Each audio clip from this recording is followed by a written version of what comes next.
बेशक मेरा परवरदिगार दुआ सुनने वाला है। ए परवरदिगार, मुझको ऐसी तौफीक इनायत कर कि नमाज पढ़ता रहूं और मेरी औलाद को भी ये तौफीक बख्श। ए परवरदिगार, मेरी दुआ कबूल फरमा। ए परवरदिगार, हिसाब किताब के दिन मेरी और मेरे माँ बाप की और मोमिनों की मगफिरत कीजिए। और मोमिनो, ये ना समझना कि ये जालिम जो काम कर रहे हैं अल्लाह उनसे बेखबर है।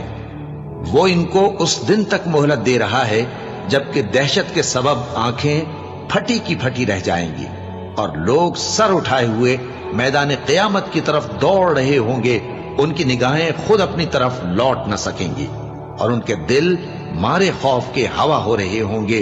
और लोगों को उस दिन से आगाह कर दो जब उन पर अजाब आ जाएगा। तब जालिम लोग कहेंगे कि ऐ हमारे परवरदिगार, हमें थोड़ी सी मोहलत अता कर ताकि हम तेरी दावत तौहीद कबूल करें